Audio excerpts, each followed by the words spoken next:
नमस्कार बच्चों। हमने चैप्टर थर्ड स्टार्ट किया था और आज उसमें हम पढ़ने वाले हैं रेशम के बारे में। देखिए, रेशम कैसे मिलता है उसकी बात हम करेंगे। सबसे पहले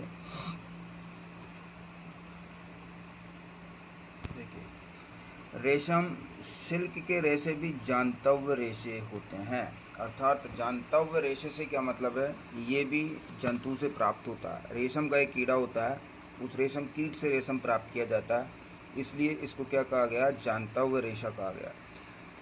रेशम के कीट रेशम के फाइबरों को बनाते हैं। रेशम प्राप्त करने के लिए रेशम के कीटों को पालना रेशम कीट पालन या सेरीकल्चर कहलाता है। देखिए, क्वेश्चन पूछा जाता है सेरीकल्चर किसे कहता है, तो रेशम प्राप्त करने के लिए रेशम के कीट को पालना सेरीकल्चर या रेशम कीट पालन कहलाता है। अपनी माताजी, चाची जी, दादी माँ से विभिन्न प्रकार के रेशम तथा रेशमी साड़ियों के बारे में जानकारी प्राप्त कीजिए।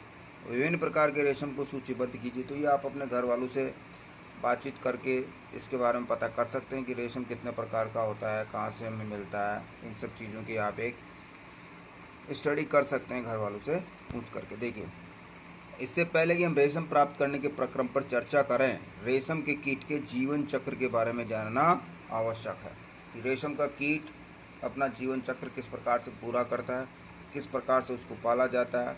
इन सब बातों की चर्चा अपन आगे इसमें करने वाले हैं। देखिए, रेशम कीट का जीवन चक्र। मादा रेशम कीट अंडे देती है। मादा जो रेशम कीट है वो क्या करती है, अंडे देती है, जिनसे लार्वा निकलते हैं जो कैटरपिलर इल्ली या रेशम कीट कहलाता है। ये आकार में वृद्धि करते हैं और जब कैटरपिलर अपने जीवन चक्र की अगली अवस्था में प्रवेश करने के लिए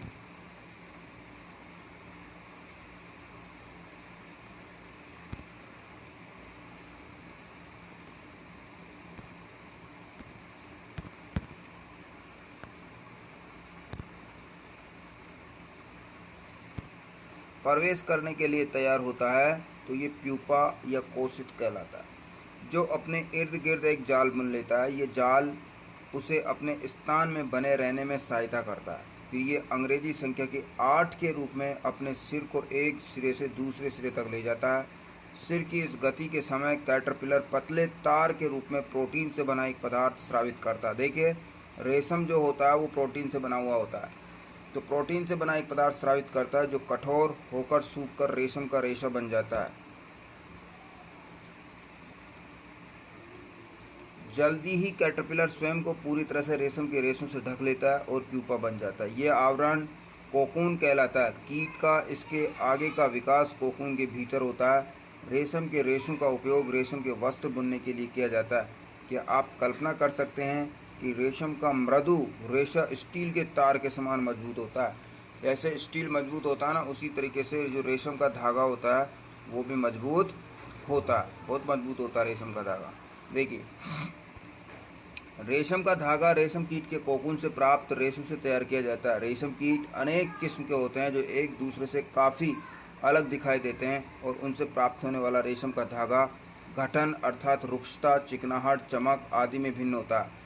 अतः टसर रेशम, मोगा रेशम, कोसा रेशम तथा अन्य प्रकार के रेशम विभिन्न किस्म के रेशम कीटों द्वारा काते गए कोकूनों से प्राप्त किए जाता है।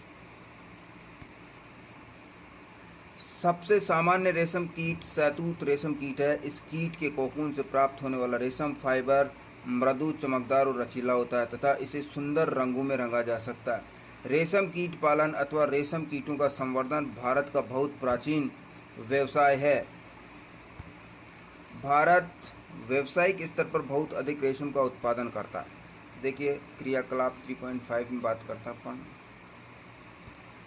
विभिन्न प्रकार के रेशमी वस्तुओं के टुकड़े एकत्रित कीजिए और उन्हें अपनी स्क्रैप पुस्तिका में चिपकाइए। आपको ये दर्जी की दुकानों से व्यर्थ कतरनों के रूप में मिल सकते हैं। अपनी माताजी, चाची जी अथवा शिक्षिका की सहायता से विभिन्न किस्म के रेशम जैसे शहतूत रेशम, टसर रेशम, एरी रेशम, मूगा रेशम आदि की पहचान कीजिए। रेशम के उन टुकड़ों के गठन तथा बनावट की तुलना कृत्रिम रेशम के टुकड़ों से कीजिए जो संश्लेषित रेशों से निर्मित होते हैं। उन रेशम के कीटों के चित्र एकत्रित करने का प्रयास कीजिए जिनके कैटरपिलर विभिन्न प्रकार के रेशम प्रदान करते हैं।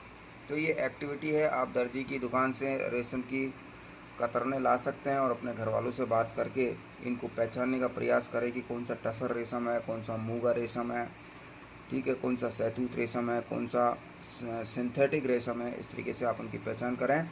किसी कृत्रिम संश्लेषित रेशम और शुद्ध रेशम का एक एक धागा लीजिए। इन धागों को सावधानी से जलाइए। क्या आपको उनके जलते समय उत्पन्न गंध में कोई अंतर महसूस होता है? अब सावधानी से ऊन के एक धागे को जलाइए। इसके जलने की गंध कृत्रिम रेशम के जलने जैसी है अथवा शुद्ध रेशम जैसी? क्या आप बता सकते हैं कि ऐसा क्यों होता है? ये जानने के लिए कि रेशम कीट के जीवन चक्र में कोकून अवस्था कब आती है, क्रियाकलाप 3.7 करने का प्रयास कीजिए। तो आप उनको जलाकर उनकी गंध महसूस करेंगे तो आपको पता चलेगा कि किस टाइप की गंध इनके अंदर आती है। देखिए, फोटो प्रतिलिपि चित्र 9.9 की फोटो प्रतिलिपि लीजिए। रेशम कीट के जीवन चक्र की विभिन्न अवस्थाओं के चित्र काट लीजिए और प्रत्येक को गत्ते अथवा चार्ट पेपर पर अलग अलग चिपकाइए। अब इन चित्रों को आपस में मिला लीजिए। अब इन चित्रों का जीवन चक्र की अवस्थाओं के सही क्रम में लगाने का प्रयास कीजिए। जो कोई भी सबसे जल्दी ऐसा कर लेगा वह विजेता होगा। आप अपने शब्दों में रेशम कीट के जीवन चक्र का वर्णन भी कर सकते हैं। इसे अपनी स्क्रैप पुस्तिका में लिखिए। मतलब आप इस तरीके से देखिए, ये जो रेशम कीट का मादा रेशम कीट के अंडे को दिखाया गया है, फिर शहतूत की पत्तियां दिखाई गई है। तो आप क्या करें, जो उसका जीवन चक्र है उसके डायग्राम को काटें और फिर उनको आप क्या करें, एक व्यवस्थित तरीके से उनको अरेंज करने की कोशिश करें। देखिए, कोकून से रेशम तक। रेशम प्राप्त करने के लिए रेशम कीटों को पाला जाता है और उनके कोकूनों को एकत्रित करके रेशम के फाइबर प्राप्त किए जाते हैं। रेशम कीट पालन। कोई मादा रेशम कीट एक बार में सैकड़ों अंडे देती है। अंडों को सावधानी से कपड़े की पट्टियों अथवा कागज़ पर संग्रहित करके रेशम कीट पालकों को बेच दिया जाता है। ये पालक किसान अंडों को स्वास्थ्यकर स्थितियों, उचित ताप एवं आर्द्रता की अनुकूल स्थितियों में रखते हैं। अंडों को उपयुक्त ताप तक गर्म रखा जाता है जिससे अंडों में से लार्वा निकल जाए।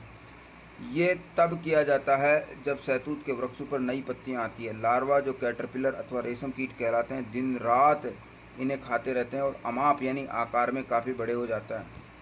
लार्वा को शहतूत की ताज़ी कटी पत्तियां के साथ बांस की स्वच्छ ट्रे में रखा जाता है। 25 से 30 दिनों के बाद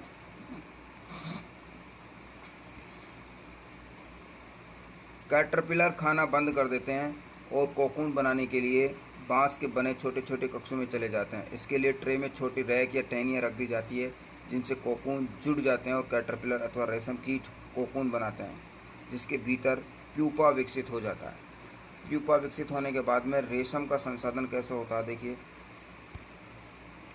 रेशम का संसाधन। रेशम फाइबर प्राप्त करने के लिए कोकूनों की बड़ी ढेरी का उपयोग किया जाता है। वयस्क कीट में विकसित होने से पहले ही कोकूनों को धूप में रखा जाता है अथवा पानी में उबाला जाता है या भाप में रखा जाता है। इस प्रक्रम में रेशम के फाइबर पृथक हो जाते हैं। रेशम के रूप में उपयोग के लिए कोकून में से रेशे निकालने के पश्चात उनसे धागे बनाने की प्रक्रिया रेशम की रीलिंग कहलाती है। रीलिंग विशेष मशीनों में की जाती है जो कोकून में से फाइबर या रेशों को निकालती है। फिर रेशम के फाइबरों की कताई की जाती है जिससे रेशम के धागे प्राप्त किए जाते हैं। बुनकरों द्वारा रेशम के इन्हीं धागों से वस्त्र बनाए जाता है। फिर देखिए, एक पहेली है। पहेली जानना चाहती है कि क्या कपास के धागे और रेशम के धागे की कताई और बुनाई एक ही प्रकार से की जाती है? देखिए, बुनाई कताई तो लगभग सेम सी होती है लेकिन प्रोसेसिंग इनका अलग अलग होता है। इसके बाद यहाँ पर आपका ये चैप्टर ख़त्म हो गया।